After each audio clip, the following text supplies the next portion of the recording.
Good morning, everyone, and welcome to the virtual breakfast sessions. I'm Larry Sashin. Today we have a very, very important show to go. The topic is in our minds. It's on the news. It's in the newspapers. It's in every conversation that we have. It is knock, knock. Who's there? ICE. But before we go into the conversation, let's introduce our guests. Richard, why don't you introduce yourself? Good morning. My name is Richard Weil. I'm the owner and principal of National Restaurant Consultants. We're headquartered in Denver, Colorado, and we work throughout the United States and Canada. We are a restaurant consulting firm that works with concepting to opening and turnarounds with restaurants, and very active in the restaurant industry, have been for many, many years. And assuredly, we work with restaurateurs on questions and concerns they have, which of course includes today's topic. So I'm very happy to be here today. I have been in the industry for my entire life. My parents were in the industry. I have a formal education from the University of Houston Hilton College of Global Hospitality Leadership, and have been an active member of the National Restaurant Association and the Colorado Restaurant Association for over 40 years. So I'm certainly delighted to join you today. Thank you. Thank you. Bob, why don't you say hello? Good morning. Hello, everyone. My name is Bob Brody. I'm with Brody and Associates. We are a boutique labor employment and benefits law firm. We have clients around the country. Our focus is really helping management deal with employee issues. We have over 3,000 franchisee restaurants in one program that we provide. I've been working with franchises that are in the hospitality industry for over 30 years. This is an interesting topic. I'm looking forward to talking about it. I think it's scary, but I think, frankly, when we get the facts, it's something we can deal with, and I look forward to working with everybody on it. Okay. Well, we've introduced our guests. Why don't we say thank you to our sponsors? First, I'd like to speak about ERA Group. There is gold hiding in your invoices and systems. Call Ed Flanagan and the ERA Group. They will help you mine that gold. And remember, it's not so much what you make, it's what you keep. Call the ERA Group. And I'd like to give a shout out to iTrade Pay Systems. Yeah, it's a barter company that, you can't make up for an empty table or an hour's missed work. So it makes sense to trade for your trade dollars. So iTradePay.com, welcome.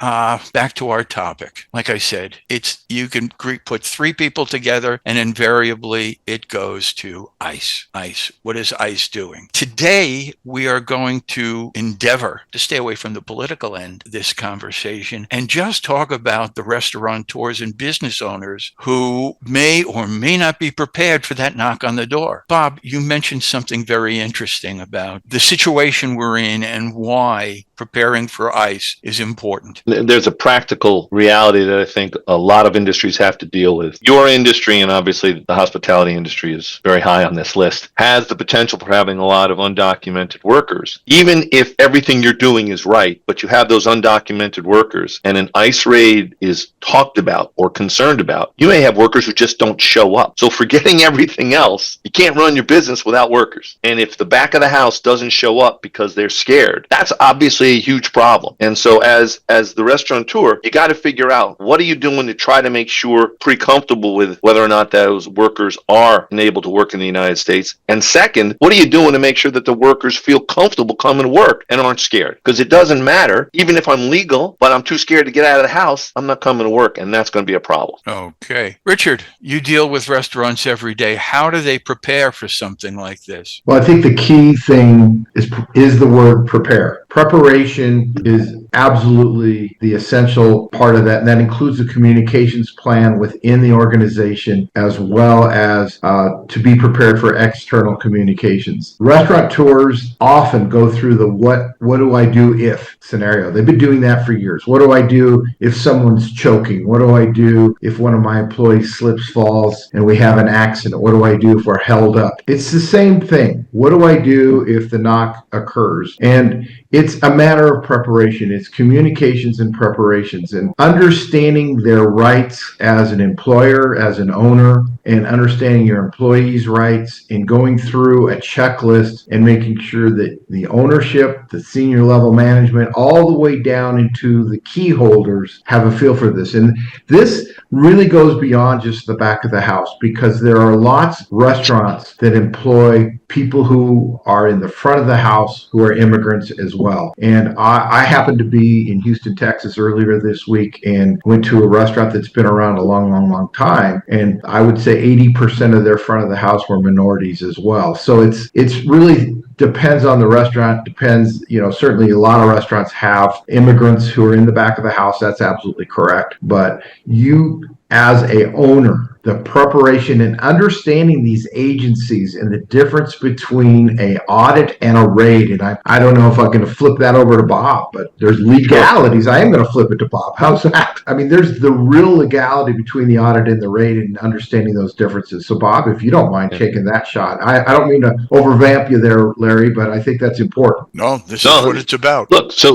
this is a great question. One of the big things that our firm does is we help employers go over their paperwork to see if they have the I-9 form. Anybody on this call, if you don't know what an I-9 form is, you need to get on the internet. You need to take a look. It's the document that the federal government mandates every employer get from every employee. And it simply says, this is who I am and I can prove it. For example, here's my driver's license. That proves I'm Bob Brody. And this is my social security card. And that proves whoever Bob Brody is, he's entitled to work in the United States. Now, those are not the only two pieces of documentation, but those are examples. So when you're talking about an I-9 audit, federal government can literally come in to your restaurant and say, show me your I-9 forms. And they take them home. And what they do is they look at them and see, did you fill them out properly? If you've got them in pretty good shape, you're going to be fine. If you don't have them, if they're half blank, you're going to have problems. And that's something you can check on well in advance. Put the I-9 audit piece to the side. And now we get to both the raids, although it's interesting. People talk about raids, and I want to spend a second on it. A raid is basically when the government, federal government, is going after both the employer and the employees. The employer, they're going after because the government believes the employer knows it has people who don't have the proper documentation and is employing them anyway. And they're going after the employees because they're the ones who aren't documented. Now, keep in mind, that's not what the Trump administration said they were going to go after first. What the Trump administration said they were going after, and what actually has happened, at least initially, primarily, is that the ICE is going after people who have arrest warrants and are not documented. And ICE is trying to get these people, and they're deporting them. They're not going after the employers at all. Now, obviously, if they stumble upon something, they'll do whatever they got to do. But that's really the focus. The raids are not happening that much. Although you mentioned Houston, there was a raid, I believe, just in Texas. I think it was 2 days ago or 3 days ago. And they did go after the employer because the employer had a history. It was a bakery, and the employer was known to be using undocumented people. And in that case, that employer's in trouble because you got to keep in mind, if you're doing all the things you are supposed to in I-9s and you do it wrong, but you're trying, forget about criminal. That's not a big deal. But if you intentionally aren't doing what you're supposed to do and the government can prove it on top of everything else, that's criminal. And that can, if you're trying to keep the value of your store up, well, that's going to kill it. Not to mention, you could, if you're a bad enough actor, you could go to jail for it. So it's a big deal. Okay, Fred, say hello to everybody and tell them what you hear in the market when you're speaking to people every day. Just had an opportunity to visit with Carolyn Richmond at Fox Rothschild, and they're focused on what do you do if in fact there is some kind of a raid or there is some kind of a visit. And so, I think this whole idea of starting with the basic, like an I-9, I love the fact that, we're getting back to what the nuts and bolts are of what you can do to prepare. Okay. So, Richard, when you sit down with somebody for the first time and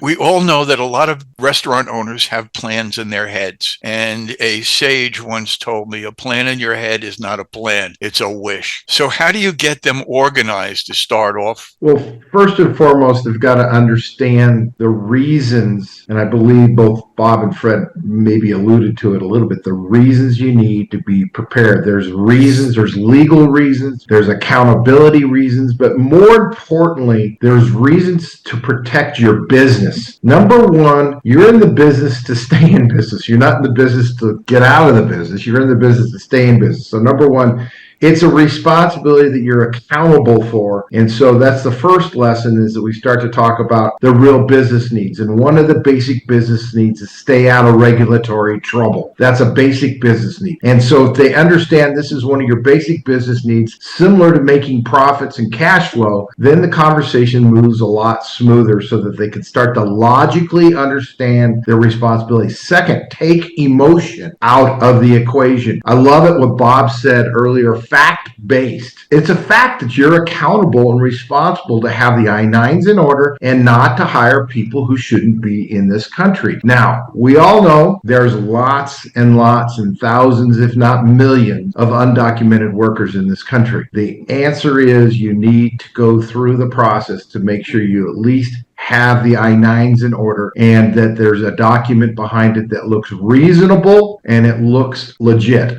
And so when those things get put in the file, the other thing is you got to make sure they understand how to file these things, because one of the most important things, have a separate filing. And I know Bob would coach them this way. The I-9s don't belong in the personnel file. They need to be separated. Most people have zero idea that you've got to have a separate filing system for the I-9s. If ICE or actually Homeland Security Investigations comes in and does the audit, because they're the audit people, you don't want them to get into your employees' files. They have a right to get into the audit file of the I-9. So you coach them through this. It's coaching. That's what I do. That first step, or if it's an existing client, you coach them into their responsibilities and their legal requirements to make sure they're complying. And there's a probability and a possibility, and that's the last piece I'll put on this. There's a probability if you're a bad actor or you've got whistleblowers or you're doing just all the wrong things or harboring things, the probability of that knock is much higher than the possibility,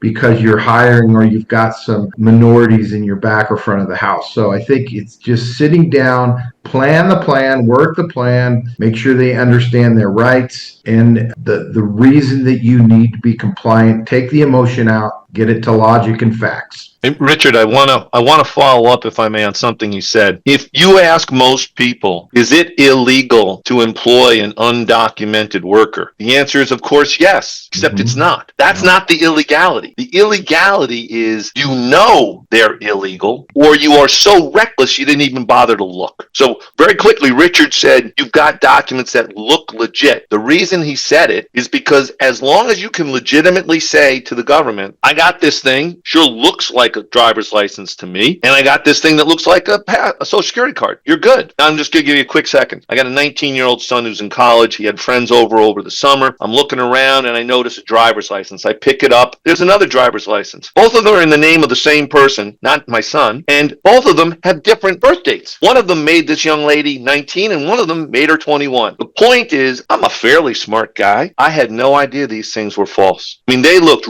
really good. And the point is, you're not in trouble for making that mistake. You're in trouble because you didn't look. So that's the key. And if I could, I want to go off on another kind of tangent, because one of the things I think people get concerned about is we're saying you got to pay attention to this I-9. So what we want you to do is fire everybody and start fresh. Well, first of all, that's illegal. And second of all, that makes no sense. A couple of years ago, we had one of our big franchise holders, and they told us just 6 months ago, when we first talked to you, Bob, 4 or 5 years ago, we thought 60 to 80% of our workers were undocumented. But they put a plan in place, and now their guess is they've got probably 10 to 20%. So they didn't go out and clean house. They just simply said when turnover occurs, they started doing a much more rigorous test of the documentation. So now they feel very comfortable. And again, are the 10% clearly undocumented? No, but their guess is I'll bet you some of that's phony. But most of it's not. So I don't want people to get crazy thinking your advice is shut down my business. It's not. It's just, why don't we start for tomorrow getting workers in there who can withstand scrutiny of the government? And then you got a business that's going to be lasting. If you ever want to get out of it and you want to sell it, it's not going to crater in terms of value. Because anyone in the restaurant business, at least from my standpoint, you're going to have to look at the workers. You're going to want to see, how much trouble am I getting if I take this business over? Yeah, so let me ask you a question. So the average person who owns a restaurant may have,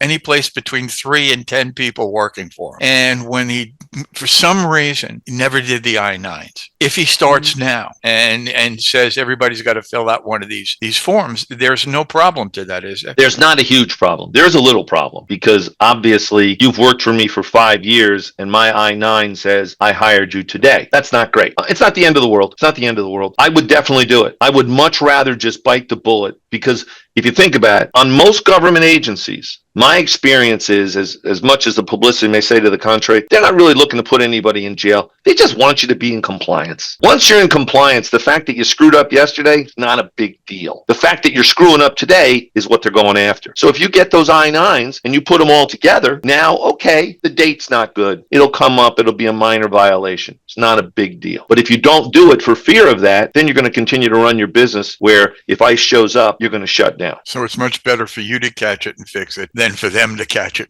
and make you fix it. Yeah. All I was going to say is a lot of times, as an employer, first of all, do you have a personnel file? If you do, is there an I-9 form in it? With no education whatsoever, if you looked at the I-9 form, are all the blanks filled in where they're supposed to be? I mean, 9 times out of 10, the problem is they're not. And that's when ICE will say to you, what the hell's wrong with you?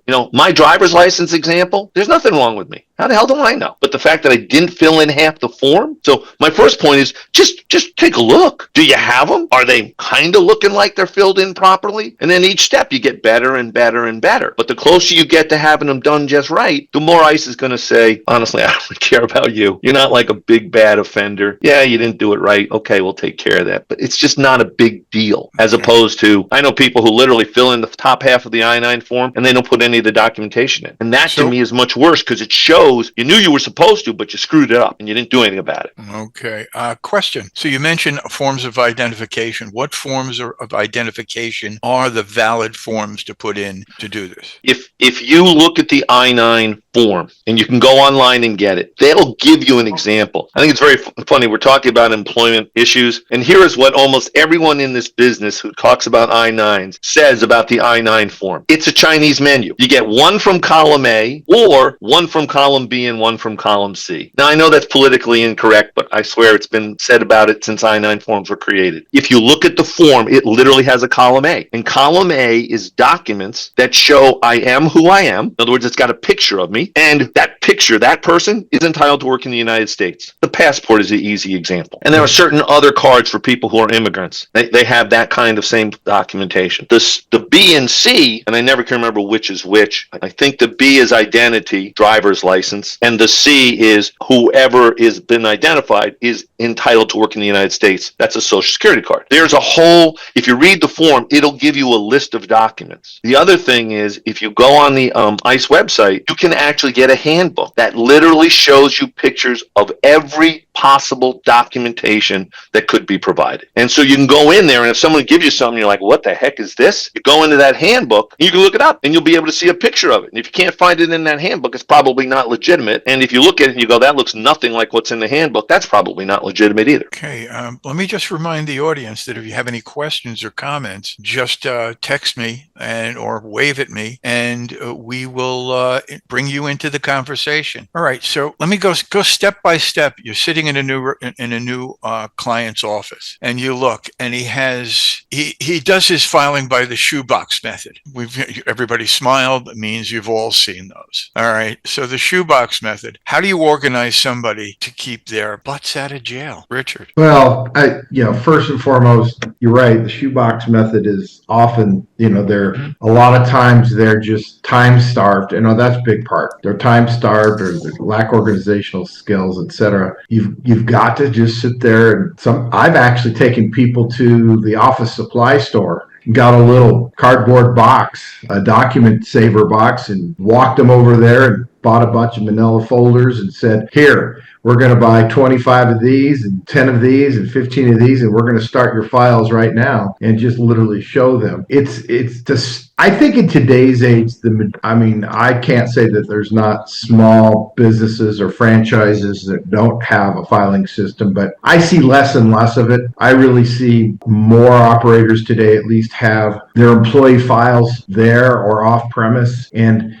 the I-9 file has to be on premise. It has to be on premise. And so a lot of the education is they just don't understand how to, as Bob noted, to have a proper I-9 filled out with the documentation and the proper copies made to back it up so that that you've done your work. It to me is making sure they understand their accountability as far as asking the questions, looking at the documents and checking the boxes. That's the training that often has to go on because they really either are afraid of it or they don't understand it and they want to turn a blind eye. Turning a blind eye is not an excuse. It's not, you can't sit there and say, ignorance is not a defense, if you would. I know Bob knows that one as an attorney. Ignorance is not paying attention. It's not a defense. So you literally sit down with people, you have those conversations, and the importance as to why. And I always come back to that. They're afraid of it, so that's emotion. And then get them knowledge is power. And once you get that knowledge, you start them down the right road. I agree with Bob.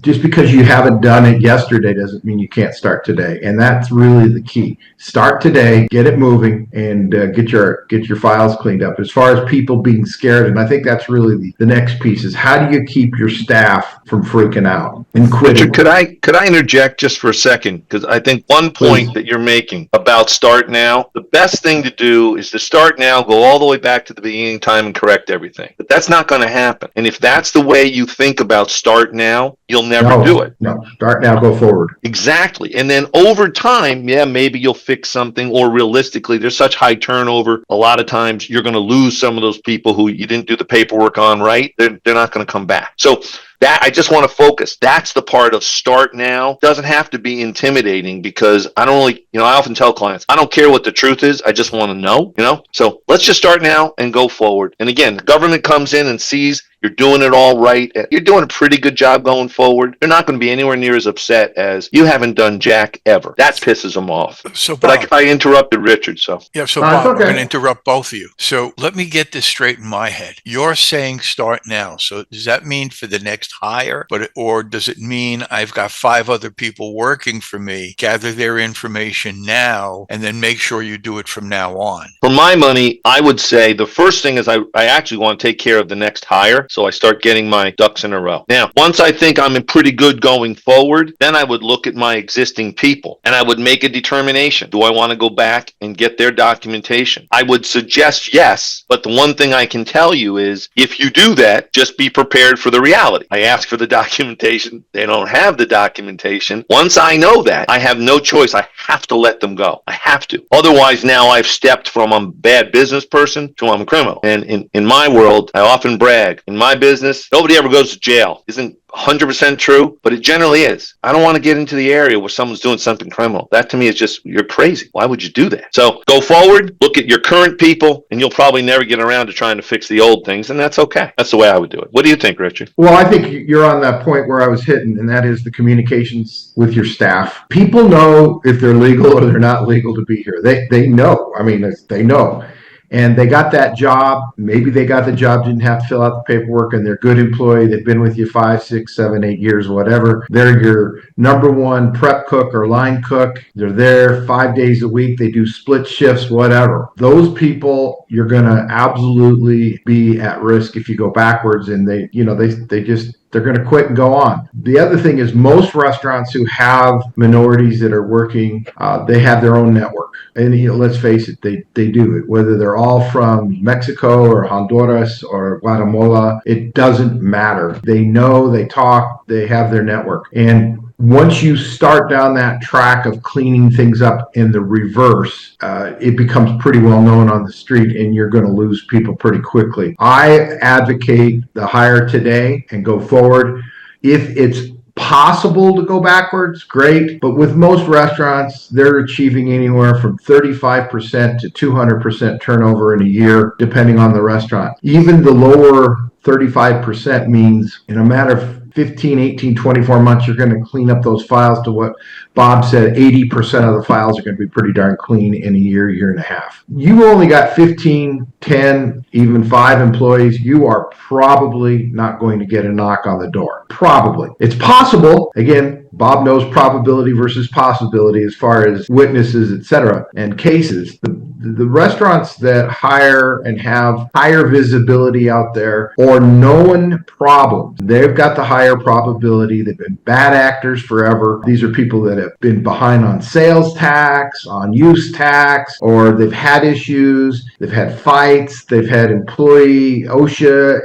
Those are the organizations that are most likely to have those raids because they're already in the limelight. And I'm not saying it's 100% statement of what I'm making, but those restaurateurs, they're the bad actors. They're the ones that perhaps are harboring known felons or people who just absolutely are bad people and shouldn't be here. Going backwards to the average restaurant of 20 or less employees, there's a risk. Communications plan and setting up the plan and the plan with the ownership, the key management, and I said that from the beginning. Your plan in place and it not just in somebody's head, as you said, Larry. It's written down. People understand. They know what to do. They know how to do it, and you can communicate it correctly to your team. You're going to have a great opportunity to clean things up and not lose the entire staff that you've hired from X, Y, or Z country in South America. So I think it is absolutely critical to plan it and communicate it accordingly within your team and understand your rights. Understanding your rights, they knock on the door. We haven't really talked about this, but understanding the rights. If you've got the knock on the door of the raid, they've got to identify themselves. They got to have proper search warrants. It's got to be signed by a judge that's correct. I'm doing the legal side, Bob, but the fact is it's got to be done correctly. You get their ID, you get their badge numbers, you record it, you take notes, you absolutely follow them. It's like a health department inspection. You don't just let the health department inspector walk through your restaurant without being accompanied. The ICE raids probably got more than one or two officers there. Just understanding what ICE is and what they can and can't do. The right to remain silent, your employee's right to remain silent. Those are all certain things that everybody needs to understand. If you do have the raid, an active raid, it's legitimate because you have a warrant that's legitimate. You've got to do the right things at the right time. And hopefully things don't elevate. The emotion level that happened in New Jersey in January was unfortunate because it elevated extremely quickly. Lots of people panicked, a lot of people freaked out, and it got worse, and the ICE agents didn't help. They didn't do their job correctly. And I think some of this stuff is getting cleaned up a little bit. I think the raid you were talking about, the Bakery Bob, was in San Antonio, if I'm not mistaken. But the answer is communications, planning, understanding your rights, the employees' rights, documenting what you see, making sure your employees can stay as calm as possible. We realize it's emotionally charged, but staying as calm as possible to avoid the altercations. Bob, you probably have some other thoughts on this too. Yeah, before we go into that, Charles Feldman. Hello, Charles. Good to see you. But Charles Feldman, you had a question. Yes, Bob. A lot of the talk is I'm hearing today is retroactively what you can do. But the realities are that there was a labor shortage. There's a labor shortage, and a lot of mom and pop operations I know, they have to hire undocumented aliens as a necessity. What would you say to those people who cannot replace what they already have? I have unfortunate but harsh answers. It's kind of like the person who says, I can't afford to pay my taxes. If I pay my taxes, I can't run the business. I mean, you can say, okay, the solution is don't pay your taxes, but I don't think that makes sense. I think the bottom line is you are doing something that is illegal, and I'm not trying to be high-minded about it, but you're doing something that's illegal that is a very high-profile thing right now, and you're just taking an incredible risk. So to me, I think you have to say, what can we do to figure out how to get somebody? Now, just for example, there are programs that will bring in foreign-born individuals where the individual pays the company that brings them in $10,000, $20,000, and then that company brings them in, and you employ the person, and you pay them, as you normally would, but you now have somebody who otherwise would be undocumented who actually is documented. You can get workers like that. I'm not saying it's easy. If you've run your whole business through undocumented people, honestly, I don't have a good suggestion except my smart aleck remark is make sure your lawyer's on hand, because you're not paying your taxes. It's that simple. There's no way to defend it, and it's going to get you in trouble. So we got to figure out, can we get one documented worker? Can we just get one? And then I'm going to ask, can we get another? And if they say, look, there's just no way, I can't get anyone documented, then they're just running an illegal business. And to me, it's so dangerous because forget jail. You spent your whole life trying to make this restaurant go. You're going to give it to your kids, but you're giving your kids an infected thing that is going to blow up on somebody one of these days. And keep in mind, what often happens in my experience is everything's fine in restaurants until someone gets pissed off because you fire them. Exactly what I was going to say. Yep. Exactly. And you fired them because they're drinking. You fired them because they're having sex with people. They're doing bad stuff. Those people still end up turning you in. And now, if you'll forgive me, I'll use the legal expression, you're screwed. I mean,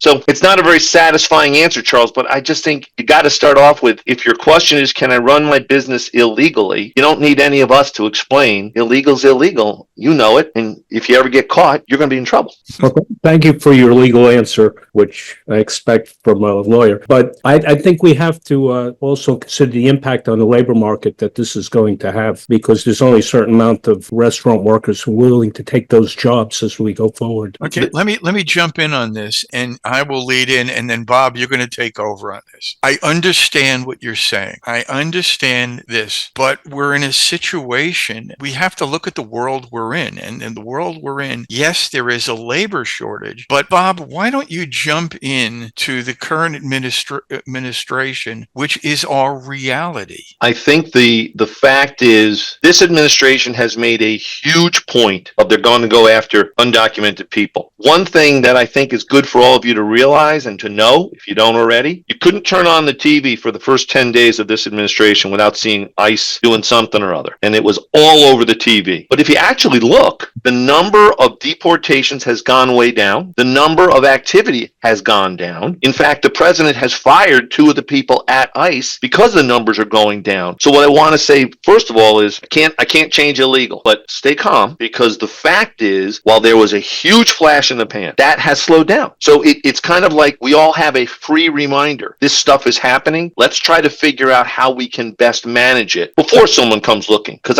I don't think you should say ICE is going to be at my door tomorrow and therefore I'm dead. No, but ICE is coming. So let's get ready. And Charles, I don't know what else to say, because I understand you're saying it's illegal, and I'm not trying to be argumentative with you, but it's just, there are costs of business. It's just like when people say, I can't pay minimum wage. I got to pay less than that. I can't afford minimum wage. I understand that. There's just no provision for that in our system. Actually, I appreciate that, Bob. I really do. I'm just saying there's some people, restaurateurs are stuck between a rock and a hard place. You're right. Yeah. And if I could just interject another, make it a little bit more simple. Basically, what we're talking about is, if you have illegal aliens working for you, it's like playing Russian roulette. If you start documenting people today, you have one bullet in the chamber. If you say, I'm not going to do this, I'm working all illegal aliens, you just keep adding bullets to that chamber. And like Bob said, all you need, and I don't know how many honest restaurateurs have had the whistle blown on them by a disgruntled employee. Somebody is going to get pissed off at you. Somebody's going to drop a dime, or now how much money, whatever that is. 75 cents, I think. But yeah, anyway. whatever it is, you just keep adding bullets to that revolver, and eventually you're going to shoot yourself in the head. So it's up to you.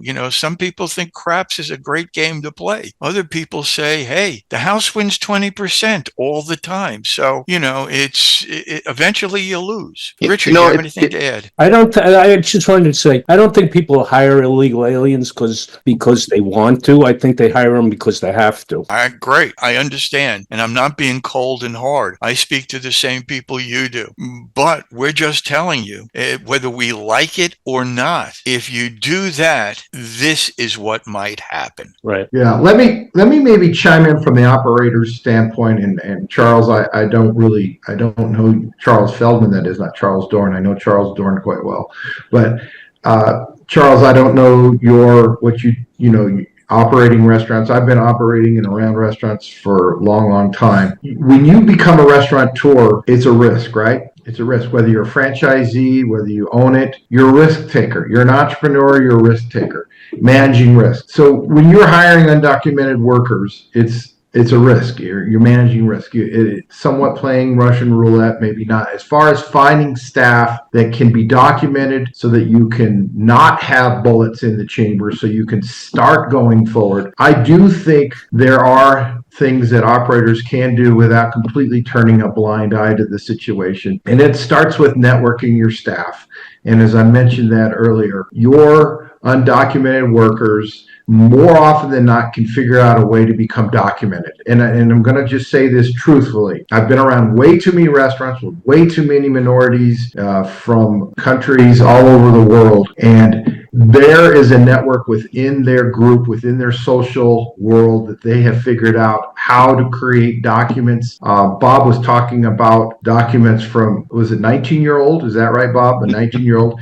Look, Yep. Those things are, I'm sorry, but it's the truth. They're not hard to come by. I mean, they can be come by. They can, without taking a person to who's an employee to a place to where you can have a forged document created. I wouldn't do that as a operator, certainly not do that. But I think there are ways that things can be coached and networked within your group to help your staff or new staff become legitimate so that they can have documents that will pass the eye test in terms of a government, some sort of a government issued photo ID backed up with another ID with a green card or something like that can help them have two documents in Part B and Part C of the I-9 or even Part A. The 95% plus of our minorities that are not U.S. citizens can only fill out Part B and C usually, but they can find a way to do this. And as an operator, you know these things. And so what I would say to that small franchise owner that can't find people that aren't documented, step out of the box a little bit and do some thinking about how to speak and chat and task some people to find some of those things that will work. Instead of figuring out ways that it won't work, find out ways that it will work. We do that as restaurateurs every day. We think out of the box every day. When people call out and you're supposed to have 4 servers and only 2 servers are coming on and you got a full house coming on, you step out of the box, you figure a way out of it, you figure a way through it. I'm going to say the same thing. You know, the probability of ICE knocking on the door to a 10 or 15 employee, unless you've got a known felon working with you, you're not probably going to get an ICE raid. However, documenting today, as Bob pointed out, is probably extremely critical. Figure a way through it. Don't turn the blind eye and say, I'm going to run an illegal operation. Figure a way to get through this, because as restaurateurs and as food service professionals, we have forever and ever and ever figured out a way to serve our guests and to have staff. Even through COVID, we figured out a way to do it. And even with a labor shortage, there's a way to step out of the box and come to grips with how to get this documentation to where you can pass muster. That's my advice, because operators in this industry, those that are watching this or have the recording, you're creative. Put your creative thinking cap on. Figure it out. You're smart. You've taken a risk to be in this business. Get this one figured out too. Okay, I want to. Okay, last point. Well, I just want to focus. There's a lot of stuff we haven't talked about, and I'd really like to make 2 points. One thing is, I don't want to suggest to anyone that they break the law. That's not what. I can't do that. I won't do that. But I do think it's helpful to make sure the employees understand this is what I need to hire somebody. I need something that looks like a license or something like that. I need something that looks like the Social Security card or some other document that says you're entitled to work in the United States. If I get those 2 things, I can hire you. And that is your legal obligation. That's the truth. You're not saying that they're documented. You're not saying they're not documented. You're simply saying this is what I need. And I think when maybe that will help a few people figure out how they can come up and get the documentation they need. The other piece of it, which is long, and Larry, we may not have time to get into it. We haven't talked at all about the fact that as an employer, you have rights. You have the right. You can't stop ICE from walking in your restaurant, because anyone can walk in your restaurant, assuming it's not a private club, right? Anybody can walk in. So ICE can walk in. But ICE can't go in the back, can't go in the basement. They can't go in all those private areas that I, as a guest, can't go in. ICE can't go in there. But ICE is going to ask you or demand or tell you they're going. You need to understand, as the owner of the business, and whether you're the lessor or the owner, it doesn't matter, of the property, you have the right to say no. When ICE shows up and they have a warrant, you should read it. And I know that sounds silly, but it really is important, because the first thing you're going to see is this a warrant from a judge, or is this a warrant from ICE? Because if it's a warrant from ICE, you generally don't have to pay any attention to it, except to the extent they're saying, I want to arrest Bob Brody. If they find Bob Brody, they can arrest Bob Brody. But they can't go searching your premises for Bob Brody. Now, if you get a warrant from a judge, that judge can say, I'm authorizing ICE to go search your entire premises. But it will say on the warrant, first of all, is there a judge's name on it, or is it just some administrative person from ICE? That's the difference between a judicial warrant and an administrative one. And two, it will tell you the ICE agents have the right to go into the kitchen. They have the right to go into the basement. They have the right to look for this cell phone. They have the right, whatever it is, it'll lay it out. And I think people don't realize that. And the bottom line is, when ICE comes in, if you want to get arrested, tell them F you and push them. Okay, they're going to arrest you. That's just being stupid. I mean, forgive me, it's just stupid. If on the other hand, you say, I'm so sorry, I'd love to help you, ICE, but I can't. My boss told me nobody can go behind the counter. Nobody can go in the kitchen. I wish I could, but what can I do? That's the way I play with ICE. You know, I'm not going to say up yours to them, because they're going to at least shackle me and they're going to treat me badly, and there's no upside. Right. But I'm going to stick to, I don't know. I can't. My boss told me no. And there's nothing ICE can do. They can't stop you. And I think that's how you're going to be able to show your employees, I'm not going to throw you to the wolves. I'm not. If you're illegal, yes, there's a problem. But if you're worried about me just kind of saying to ICE, oh, please come on in, look anywhere you want to go arrest Bob Brody, no, I'm not going to do that. I think that'll help you build some rapport. It doesn't really help your issue, Charles, where everybody's illegal, and you know, if there's ever a raid, you're dead. Well, your advice to get documentation is very helpful. Yes. So listen, it's that time of the show, and we can go on for hours, but some of us have to go to work. It just all boils down to the fact that you remember back when you were a kid and you say to your parents, I want to do this, and they say no. And you said, why not? And the answer usually was, because I said so. And you'd say, that isn't fair. What was the answer you got there? You know, this may or may not be fair. What the government is imposing on us right now may or may not be fair, but it's the way it is. And it's what we have to deal with. So on that note, listen, why don't we give one little tidbit of information before we say goodbye? And Richard, why don't you start? Well, I think the tidbit of information for food service and hospitality industry operators is that I think Bob's right. This too shall pass. I think it will. I think it will seek a water level. If this process or what things that are going on right now creates level of compliance and a level of sense of urgency to get some things corrected, that's probably what will happen. But it isn't going to be one of those things that's going to be life altering. It's not a COVID-19. The world is not shutting down. We're not going to have that happen. So I think getting prepared, be prepared, think about it, communicate it, get ready, and do it the right way. Do things the right way. Don't turn a blind eye. Don't just think, yeah, this too shall pass. Get some things going. Get that second set of files going. Some of these things are not hard. Most of these things are not hard. And then communicate as much as you can. That would be my tidbit. Thank you. Bob. Richard's summary, I think, is good.